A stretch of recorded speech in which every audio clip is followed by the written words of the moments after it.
Yo, what's up guys? Welcome to your 100-part series in Java. Now, I just wanted to do a real quick in-person video so you can see the face behind the beautiful voice that you're going to be hearing. Welcome to my channel, everybody. My name is Caleb, and this video series is going to give you everything you need to know to be a Java developer. So we're going to start you out from a complete newbie, and by the end of this series, you should be writing Java applications like a pro. And here's this beautiful speed drawing that you guys can stare at for a couple minutes while I talk. One thing that makes this series unique from all the other Java series on the internet is I don't have the goal of boring you to death. I'm going to try and make everything entertaining and fun. Now, I'm just going to tell you up front, though, that it does take work to learn any programming language, and you're not going to get there without practice. So with that, I wanted to introduce the sponsor of this series, Brocamp. For those of you who don't know, you're interviewed at Java, and it was an interview. Support Java. One of the language. Java is one of the disappointed. I'll leave a link for you guys in the description. So on with the Java programming language. Java is one of the most popular programming languages, and it's often taught in schools. One of the huge benefits of Java is that it allows you to build an app that can run on Windows, Mac, and Linux. So it allows us to make an app that can be used by as many people as possible with as little work as possible. And we're going to talk about how all of that works in this series. But what you need to know now is that Java is a very powerful programming language that can enable you to make some pretty sweet apps. Some of the things we're going to talk about in this series is just the Java fundamentals, so how to actually use the language, but also some of the technical details and the how and the why behind what we're doing. So I don't want you to get from the series what to type. I want you to understand why we're doing that and give you that foundation to be able to write your own applications. Now, I think one of the problems with people who study programming and just don't get it is they dive in a little bit too soon and they don't really understand what they're trying to do. So first, we're just going to talk a little bit about the architecture of Java. So we write code, which is basically a series of commands to tell the computer what to do. And Java has made the process of us talking to the computer super easy. And why is that exactly? Well, the reason is because Java is a higher level language. And what that means is it's actually a couple steps away from talking to the computer directly. So we basically talk to Java in something that makes sense to us, and then that's converted to something the computer can understand. So if you wanted to see this visually, it would look like this. Boom. Now there's a lot of stuff here, but we're going to go through it from beginning to end. So when we write Java code, that is known as source code. And these files are going to be named something with a .java at the end. So the asterisk just means any file. So something.java. And what happens is we compile this code into what's known as bytecode. We don't actually look at this bytecode, but it's a very important step in this process. The bytecode is going to be .class. Then what happens is each one of these operating systems can understand this bytecode. We don't have to worry about writing something for Windows and then rewriting it for Mac and then rewriting it for Linux. We just write one thing in Java and the rest is done for us. Right now, this seems a little bit magical, but there's a few things that make this possible. The first is what's known as the JDK, the Java Development Kit. And as you would guess, this is how we develop in Java. So the JDK is up here. It gives us all the tools that we need to program in Java. The part down here that allows our code to run on all these different operating systems, this is known as the JRE, the Java Runtime Environment. So there's the JDK and then the JRE. You can remember which is which because the JDK is Java Development Kit and the JRE is Java Runtime Environment. And when I say runtime, just think of running the actual code. So each one of these operating systems runs our application. If this just seems like a bunch of jargon right now, trust me, by the end of this series, this will be like second nature. But just to overview, we write Java code and we do that with the help of the JDK. And then we compile our Java files to .class files, which contains bytecode. And then this bytecode is ran by these different operating systems using the JRE. So one thing that's always kind of annoyed me with Java is that if you have Java installed on your computer to run certain applications, it asks you to update like every 2 days. And that drives me crazy. I don't know if you guys have experienced that. But that thing that's asking you to update is the JRE. It's what allows people to run Java applications on their computer. To put this into context a little bit more, if you go on the internet and search Java, what's going to happen is you're going to come up with this java.com, and this is the JRE. So this is what people are going to install to run your application. The other thing is the JDK. So if we search JDK, well, now we have something else, the Java SE. The SE just means Standard Edition. It's the free version that everyone can download and use. This is what we are going to download to start programming in Java. When you download the JDK, that's going to include everything we need to run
run Java as well. So we're going to be able to develop and run our Java. So this includes the Java runtime environment. You don't have to worry about downloading both. So what we're going to do is go to this website here and download Java SE.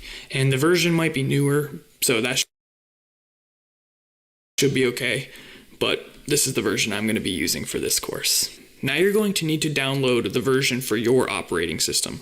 I'm going to be developing on a Mac, so that is the one I am going to download, this bin.dmg. Oh gosh, you have to accept. There we go.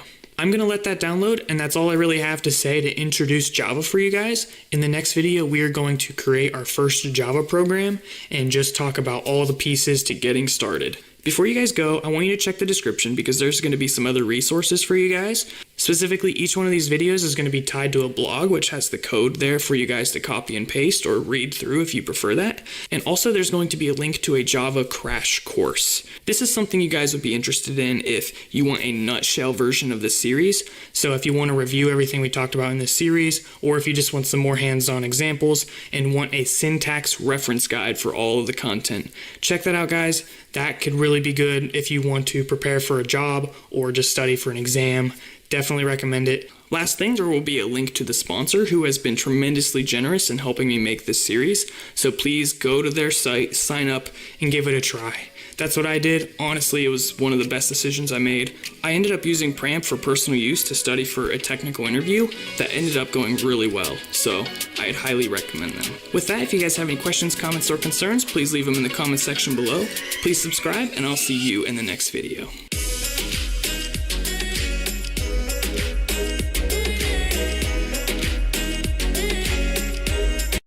Welcome back, everybody, to your second Java tutorial. This video is where we're actually going to write our first Java program and just break down the structure. But before we get started, I want to give a special shout out to our sponsor, Brocamp. Brocamp allows you to do peer-to-peer interviews to practice your interviewing skills to get a job in the industry. You can practice your Java doing interviews for data structures and algorithms, but they also have stuff for system design, front end, and even behavioral interviews. If you're interviewing with someone and there's just some kind of chemistry between you, you guys can connect and do more interviews in the future. So a lot of people are using Brocamp to get jobs at Google, Twitter, Facebook, all kinds of sweet tech companies. So please check out the link in the description and go sign up for a free account. I promise, guys, you will not be disappointed. Go give them a try. So there's a couple things you're going to need. The first thing is the Java development kit. So I already downloaded that. Installation is pretty simple. I'm not going to go through all of that. Just go through the steps. The next thing you're going to need is an IDE, which stands for Integrated Development Environment. Doesn't really matter if you know what it stands for, but basically it's a fancy text editor. There's two really common ones with Java. One is Eclipse and the other is NetBeans. So which one you choose is totally up to you. I'm going to go with Eclipse because that's what I have experience with. If you have NetBeans and that's what you use, you should be okay to follow this series just the same. But if you don't have anything, I'd go with Eclipse. Okay, download. I'm on Mac, so I'm going to go down here and click this download packages button, and then you can see that the different options are over here on the right. The one I'm going to go with is this Eclipse IDE for Java developers, and I'm going to get the Mac version. And I'm just going to drag Eclipse into the applications. And there we go, we should have everything we need to start programming in Java. So in your applications, you can just look up Eclipse, and there you go. When you open Eclipse, it's going to ask you about a workspace, and you can see it just stores your preferences and a bunch of other junk. So I'm just going to say that this is fine and that we can use this for all future occurrences. All right. When Eclipse opens, you're going to want to click Create a New Java Project. In here, you can name anything you want. I'm going to call it Hello, and then I'm just going to click Finish. And then I'm just going to click Don't Create. All right, so you have your project open. Some of the different things you should know about in Eclipse, this thing over here, the Package Explorer. With Java stands ID Java development. Be disappointed. Go give them in the description jobs at Google. So that installation is pretty simple. I'm not gonna go through all of that. Just go through the steps. The next thing you're going to need is an IDE, which stands for Integrated Development Environment. Doesn't really matter if you know what it stands for, but basically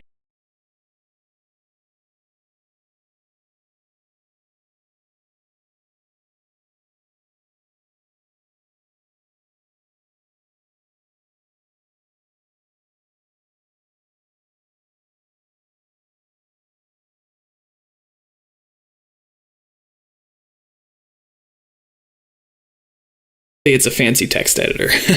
There's two really common ones with Java. One is Eclipse and the other is NetBeans. So which one you choose is totally up to you. I'm going to go with Eclipse because that's what I have experience with.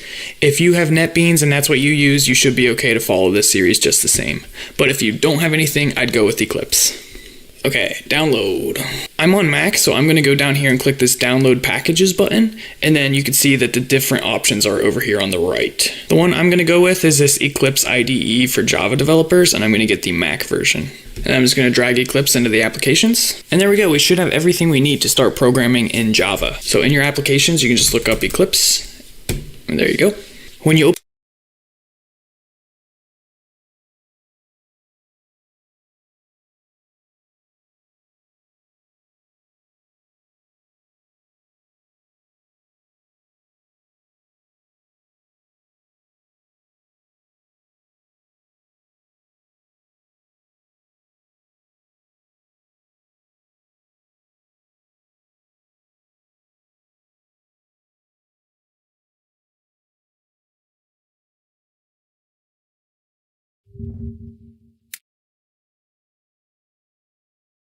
Eclipse, it's going to ask you about a workspace, and you can see it just stores your preferences and a bunch of other junk. So I'm just going to say that this is fine and that we can use this for all future occurrences. All right.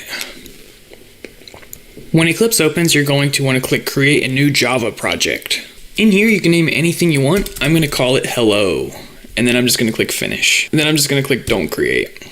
All right, so you have your project open. Some of the different things you should know about in Eclipse, this thing over here, the Package Explorer, this is where all your projects are going to be, and you can open them and look at all the files. This is going to be used quite often. Oh, that's overwhelming. Good thing we don't really have to worry about any of that. Down here on the bottom is where your compilation errors and your warnings are going to go. So when you try to run something, they'll show up right here.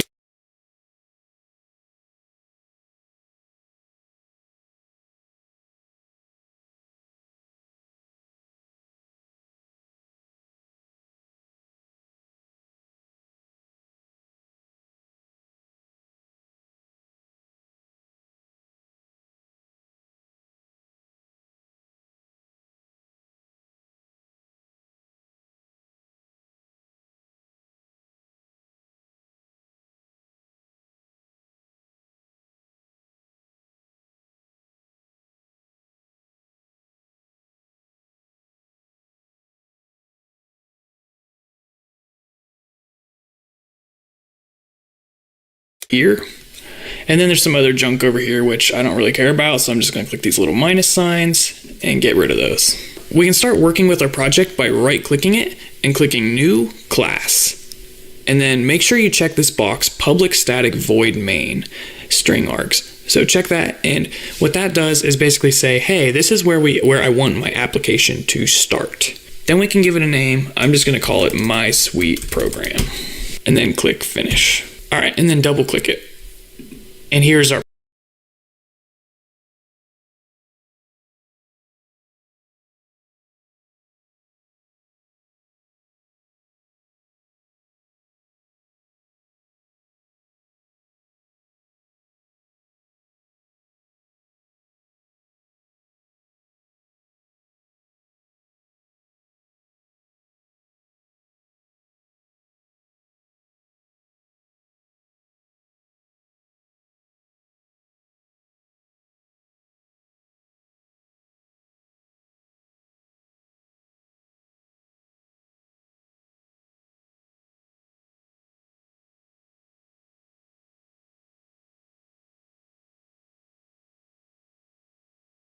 program.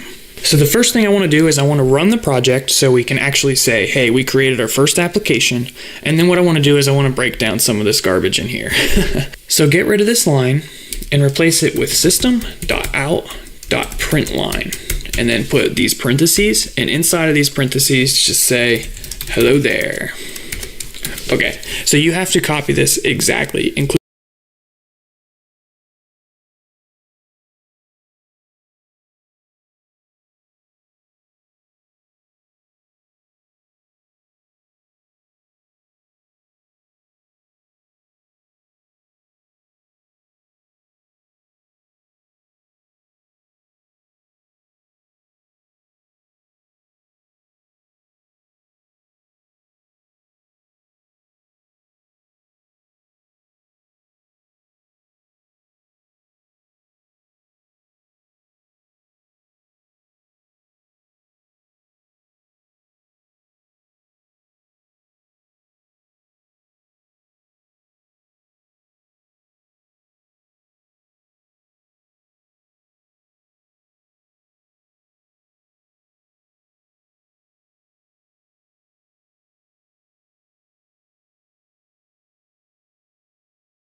including the capitalization. So system start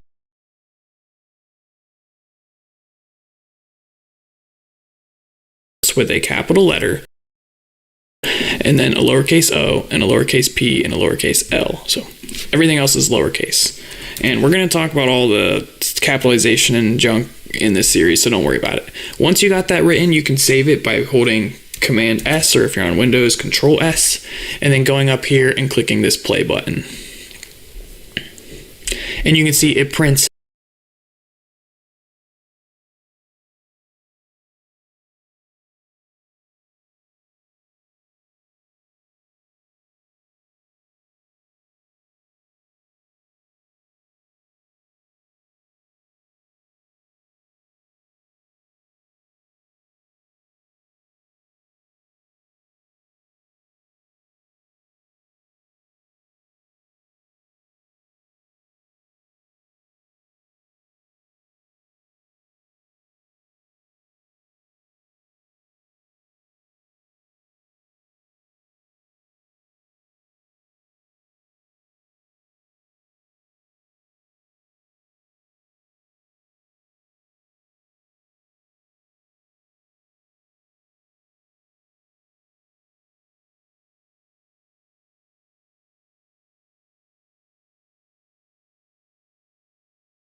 Hello World inside of our console window. The console window is where we're going to be interacting with our program a lot. This is where we're going to give input, this is where we're going to see our output, and this is basically our application. As you get better at Java, you can then move on to user interfaces, or you can move on to web applications, which would serve like JavaScript and HTML and CSS, and even you can do mobile applications. You can do Android applications, and there are even some things out there to help you make iPhone apps with Java. So the sky is the limit, but for the basics, it's always best just to start in the console. That is all I'm going to talk about in this video. In the next video, we're going to talk about every single piece of this code here, so you have a good understanding of that foundation. I feel like a lot of people just jump in, start writing stuff, and you really don't understand what any of this means. So hopefully by the end of that video, you're going to understand what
ആണല്ലോ. അത് രണ്ട് മോഡലും കൈ ഒരു ജയ്. കൈ എന്ന് പറയുന്നത് ഇങ്ങനെയുള്ളത്, ജയ എന്ന് പറയുന്നത് ഇങ്ങനെയുള്ളത്. അപ്പോൾ ഇതിന് ജയ പ്രിന്റ് ചെയ്തപ്പോൾ ഉണ്ടോ ഇങ്ങനെ വട്ടു വട്ടത്തിൽ വട്ടു. ഇനി ഐ പ്രിന്റ് ചെയ്ത് കഴിഞ്ഞാൽ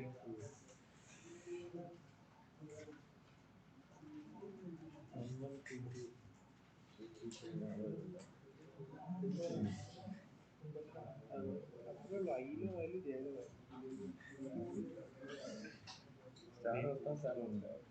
എവറി പെർസെൻറ്റേജ് ഈ ഒഴിവാക്കി സ്റ്റാർ കൊടുത്താൽ സ്റ്റാർ കിട്ടും.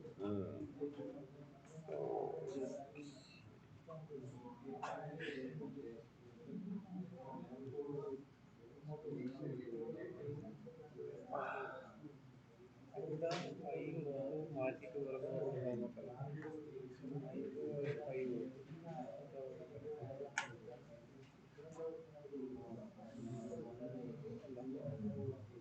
ഗ്രൂപ്പ് സിനിമ പഴയ പാട്ടുകാർ കൊടുത്താൽ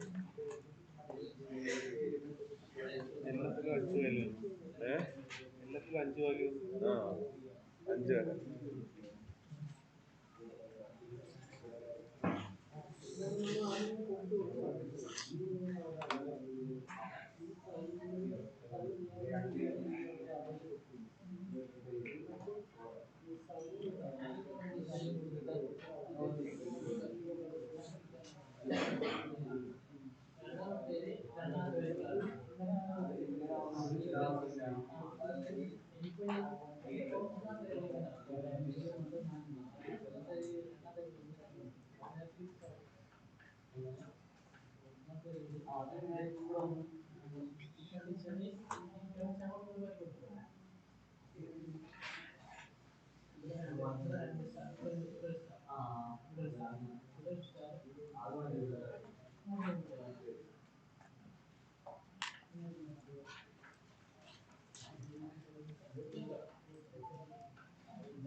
പിന്നെ നമുക്ക് പറഞ്ഞ് ഇന്ന് രാവിലെ എണീറ്റ് നോക്കി ഫോണില്ല. ഞാൻ പറഞ്ഞ അവിടെ വന്ന് കഴിക്കാൻ പോവാം, വീട്ടിലോട്ട് പോയി കഴിക്കാം.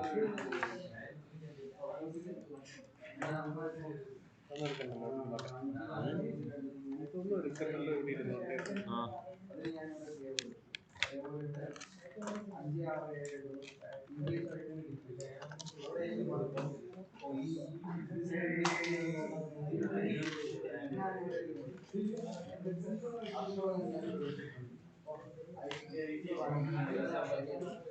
What every single one of these keywords means. It might take some time to really, understand it deeply, but at least getting that basic understanding. That's all I got for you guys. Please be sure to check out the description for a link to the crash course, as well as the blog and the sponsor, Brocamp, who is super awesome. So check all those out, guys. Thank you, and I'll see you in the next one. Welcome back, everybody. This is your third video over Java programming. My name is Caleb, and thank you guys for watching. This video, my goal is to help you understand all of this stuff. And this is honestly probably where most people quit. So congratulations on being better than like 95% of the people that watch these videos. Before we get started though, I did want to give a special shout out and thank you all and some of them cool, all the you guys understand and line. So I'll leave a link for you guys in the description. All right, now to covering all of this crap. So if you're new to Java development, you can kind of ignore everything above this line and everything below this line and just kind of put your code here in the middle. And a lot of beginners do that, but you guys know that my principle here is that I want to help you guys understand why we're doing things and how it's working rather than just what to type. So I'm not going to ignore this stuff. So before you start learning what all these terms mean, I just recommend you go in here and start changing things and see how it affects your program. Now my goal is to help you guys understand everything here. But one thing I wanted to tell you guys is that at some point you are going to X out of something important and you're going to be annoyed because you're not going to know how to get it back. That happens to me all the time. So if that's the case, what you need to do is you need to go up here to the top and go to Window, Perspective, Reset Perspective, and that's just going to get everything from the fresh start that we had at the very beginning. So now we can go and open our code again.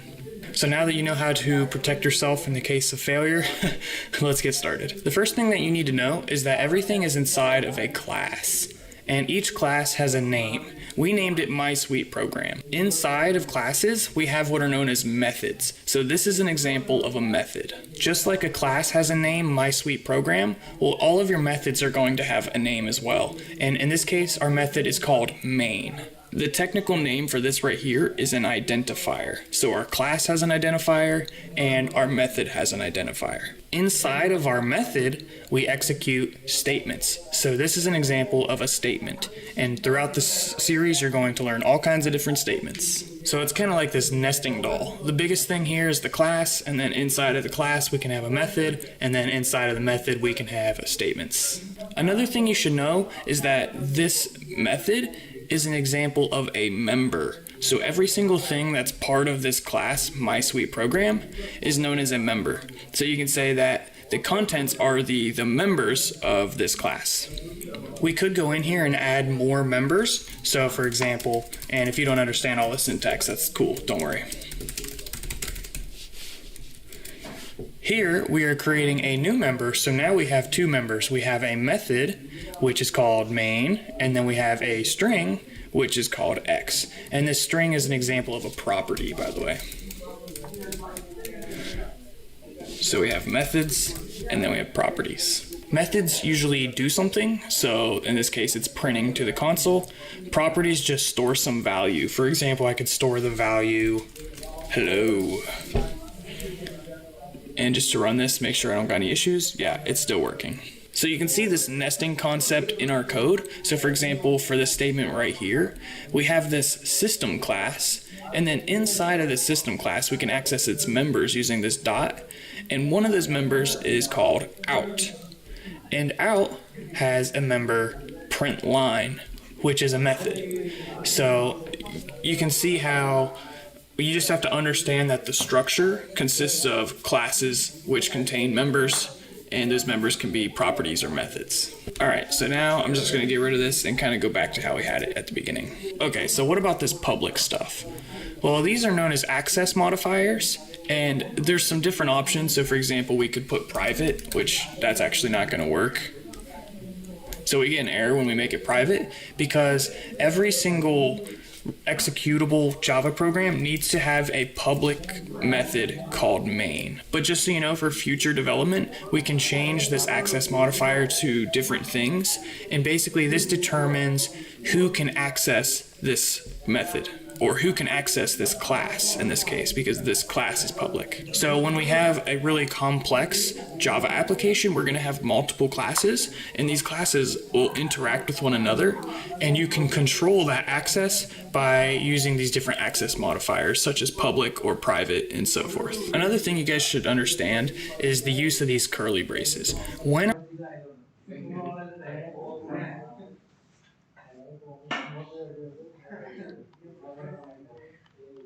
are we supposed to use curly braces? And Eclipse is kind of cool because if you click one of these curly braces, it's going to make a box around the matching closing curly brace. So you can kind of think of it, if I just got rid of all of this, here's our class structure, and then everything inside of these curly braces is part of this class.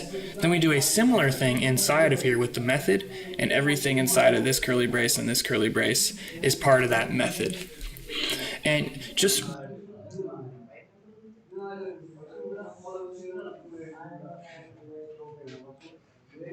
by convention, we indent everything that's inside of curly braces. And when I say convention, I just mean that it's very, very common. Everyone does it, but it's not necessarily required. Because I could go in here and I could not indent all of this stuff here, and I can save it and I can run it, and it still works, but the issue is that it's not clear what's going on here. Because developers just know that, hey, this is in a class, this should be indented, so if it's not, you're going to introduce confusion. And the only other thing I wanted to talk about in this video is this static keyword.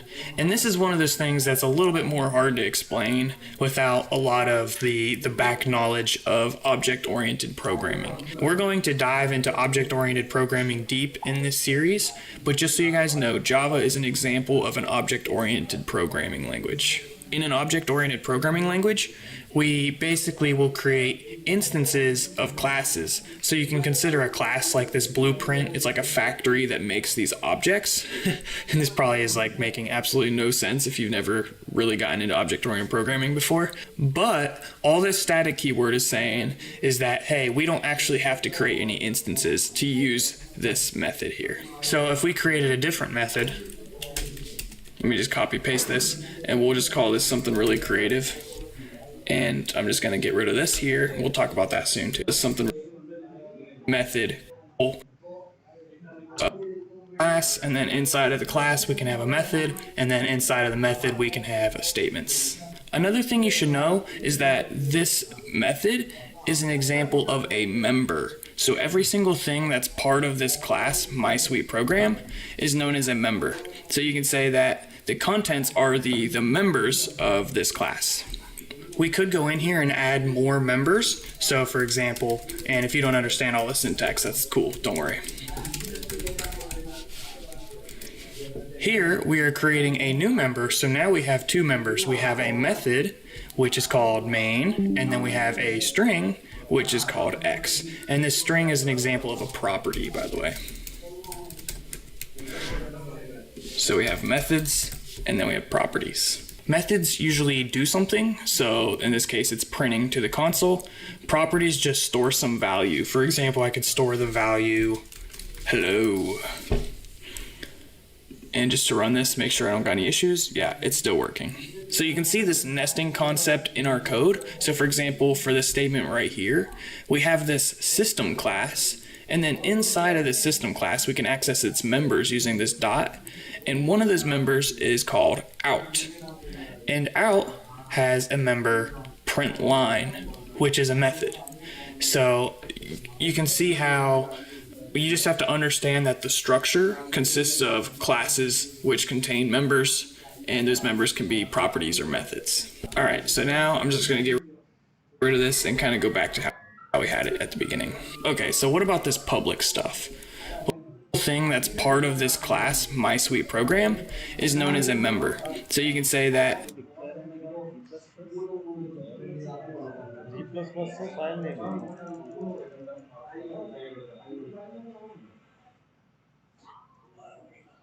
the contents are the members of this class. We could go in here and add more members. So for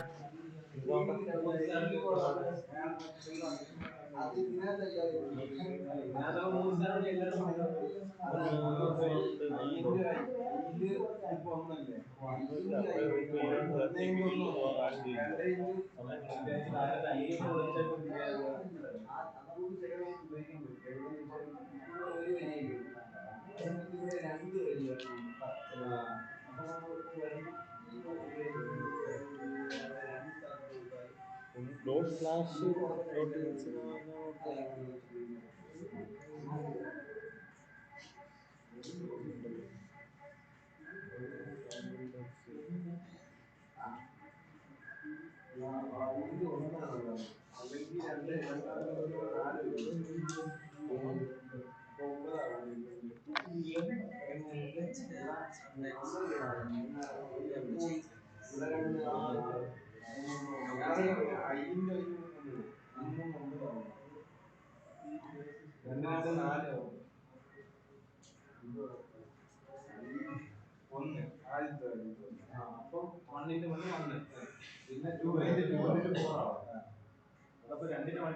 ഇത് റണ്ണായിക്കൊണ്ടിരിക്കുന്നുണ്ടോ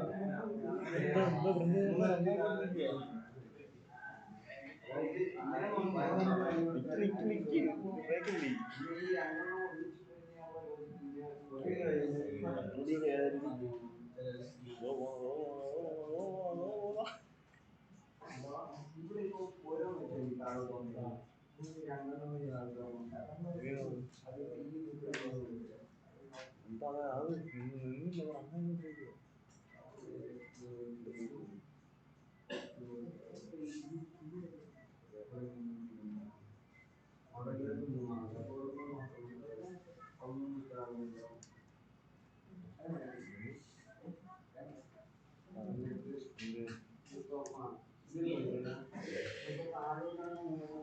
മറ്റേ റണ്ണായിക്കൊണ്ടിരിക്കുവായിരുന്നു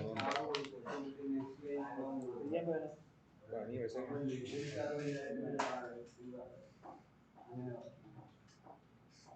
ഇതിന് touch പാഡായിട്ട് use ചെയ്യാം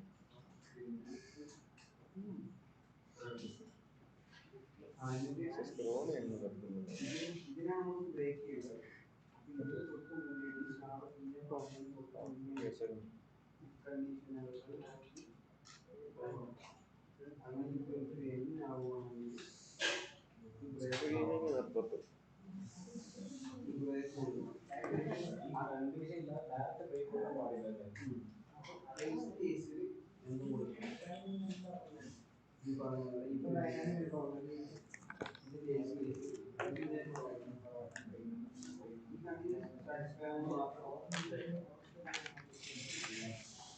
stream ചെയ്യാൻ എന്തോ ഉച്ചയ്ക്ക് ശേഷം stream continue ചെയ്യുന്നതാണ്